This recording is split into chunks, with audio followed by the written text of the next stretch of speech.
طيب، اسمح لي أيضا بالمرور إلى نورشان. لفت انتباهي الآن أنتم 5 ضيوف أعزاء، جميعكم كنتم ضحايا للإرهاب. أنت قادمة من الشهباء و نازحة أو مرحلة جبرا من منزلك في عفرين.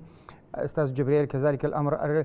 الضيوف الأكارم الآخرين كانوا ضحايا إرهاب داعش الذين قدموا من الحدود التركية. هذه المعادلة، معادلة تغيير الحقائق، ممارسة الإرهاب والتطهير العرقي تحت مسمى غصن الزيتون وتحت مسمى نبع السلام، تهجير الناس ومن ثم الادعاء بأنهم يشكلون خطر على أمني القومي أو أنهم إرهابيين.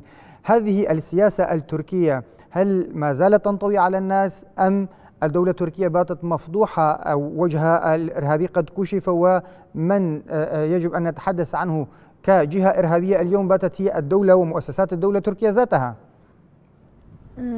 يعني من الواضح أننا جميعا مثل ما قلت أننا ضحايا الإرهاب التركي والفصائل المرتزقة المنضوية تحت سقفه وبدعمه، وكل واحد منا من مدينة سورية في الشمال وشرق سوريا، وكل واحد منا من أحد مكونات المنطقة.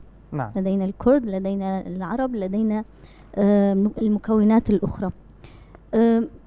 الحجة التي يحتج بها أردوغان والدولة التركية بشكل عام هي حجة الأمن القومي أو الحفاظ على الأمن القومي التركي. لكن لنناقش هذا الأمر، هل يا ترى الإدارة الذاتية أو مشروع الأمة الديمقراطية الذي يحافظ على أخوة الشعوب والذي يحافظ على حقوق جميع المكونات في المنطقة على المنطقة السورية الموجودة على الحدود التركية، هل هذا المشروع الديمقراطي الذي يحفظ جميع الحقوق والذي يبتعد عن مفهوم الأمة القومية أو الدولة القومية أو من مفهوم التطرف يعني يبتعد عن جميع أنواع التعصب والتطرف الديني والقومي والعرقي، هل هذا يعتبر يعني حجة أو خطر على الأمن القومي التركي؟ هل وثق الدولة التركية، هل وثقت أن رصاصة واحدة أطلقت من قبل الإدارة الذاتية أو من قبل الطرف السوري إلى تركيا؟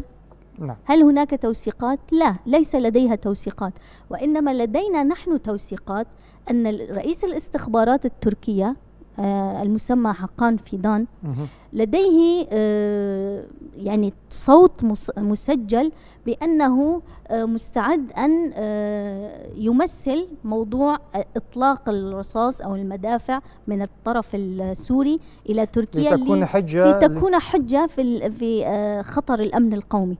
يعني خطر الأمن القومي هي حجة باتت معروفة من قبل العالم، من قبل الدول التي ليس لها مصالح موجودة في المؤامرة. يعني الدول هلا يعني إذا فكرنا فيها، تركيا هي أحد المنفذين للمؤامرة التي تحصل على الشمال السوري. إنها مؤامرة كبيرة. تركيا هي أحد الأطراف وهي الطرف المنفذ، ولكن المؤامرة هي موجودة من قبل الدول المهيمنة، الدول الممثلة للرأسمالية والتي